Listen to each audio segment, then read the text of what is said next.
یہ ریڈیو صدائے حریت جموں و کشمیر ہے۔ محمد طارق اپڈیٹس کے ساتھ۔ مقبوضہ کشمیر میں کل جماعتی حریت کانفرنس کے چیئرمین سید علی گیلانی نے کشمیری عوام سے 10 دسمبر کو انسانی حقوق کے عالمی دن کو یوم سیاہ کے طور پر منانے کی اپیل کی ہے تاکہ عالمی برادری کی توجہ مقبوضہ کشمیر میں بھارتی فوج کی طرف سے جاری انسانی حقوق کی سنگین خلاف ورزیوں کی طرف مبذول کرائی جا سکے۔ سری نگر سے جاری اپنے ایک بیان میں سید علی گیلانی نے کشمیری عوام سے کہا کہ وہ عالمی برادری کو اس بات کی یاد دہانی کرانے کے لیے 10 دسمبر کو مکمل ہڑتال کرے۔ کشمیری عوام پر بھارتی مظالم کو روکنا اور تنازع کشمیر کو اقوام متحدہ کی متعلقہ قراردادوں کے مطابق حل کرانا اس کی ذمہ داری ہے۔ انہوں نے کہا کہ بھارت کی طرف سے کشمیری عوام کے حق خود ارادت سے مسلسل انکار انسانی حقوق کی سب سے بڑی خلاف ورزی ہے۔ انہوں نے کہا کہ کشمیری عوام نے انسانی حقوق کی بدترین پامالیاں دیکھی ہیں اور آج بھی دیکھ رہے ہیں، کیونکہ رواں برس 5 اگست کو مقبوضہ کشمیر کی خصوصی حیثیت کے خاتمے کے بھارت کے غیر قانونی اور یک طرفہ اقدام کے بعد اس کی ریاستی دہشت گردی بد سے بدتر ہوتی جا رہی ہے۔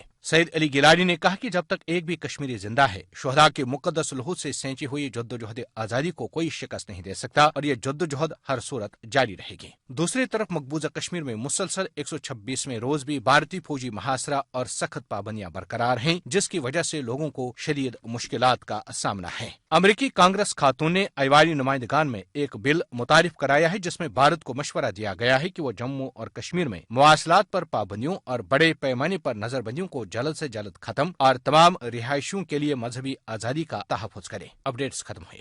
بھارتی غاصب انتہا پسند حکومت تمام ہتھ کنڈوں کے باوجود باغیرت حریت پسند کشمیری عوام کے جذبہ حریت کو دبانے میں ناکام ہو چکی ہے۔ کشمیری نوجوانوں کے کیسے جذبات ہیں، آئیے سنتے ہیں۔ ہندوستان جبری طور سے ہمیں دبانے کی کوشش کر رہا ہے اور یہ جنگ رائٹ فرام 1947 چل رہی ہے۔ We tried to answer the questions of New Delhi. We tried to answer the bullets of New Delhi by peaceful protests. اس کے بعد ہم نے اپنے ہاتھوں میں پتھر اٹھائے۔ اس وقت کا یوتھ یہی کہتا ہے کہ بھئی ہم آزادی صرف بندوق کی نوک پہ ہی لے سکتے ہیں، کیونکہ ہندوستان نے ہمیں they have dragged us.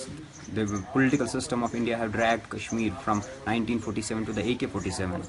آپ مجھ سے پوچھ رہے ہیں کہ اگر آپ کو انڈین گورنمنٹ نوکریاں دے دیتا ہے تو آپ انٹیگریٹ ہو جائیں گے مین اسٹریم سے؟ یہ ایک بہت بے تکا ہی خیال ہے۔ That does not change my stand for India because there is nothing that can change it. India کا آکوپیشن کشمیر پر انجسٹ ہے اور وہ انجسٹ ہی رہے گا۔ پچھلے 20 سالوں میں 70,000 لوگ مرے ہیں، ہم ان کو ایک نوکری کے بدلے خرید نہیں سکتے، ان کو بیچ نہیں سکتے ایک نوکری کے لیے۔ انڈیا کی پالیسیز کشمیر میں اوپریسو ہیں، ان کا آکوپیشن انجسٹ ہے، ان کی پالیسیز اوپریسو ہیں اور ہمارا اوپینین اس کے بارے میں چینج نہیں ہوگا۔ ہم چاہتے کیا ہے؟ ہم آزادی چاہتے ہیں۔ یہ تھے کشمیری نوجوان جو اپنے خیالات کا اظہار کر رہے تھے۔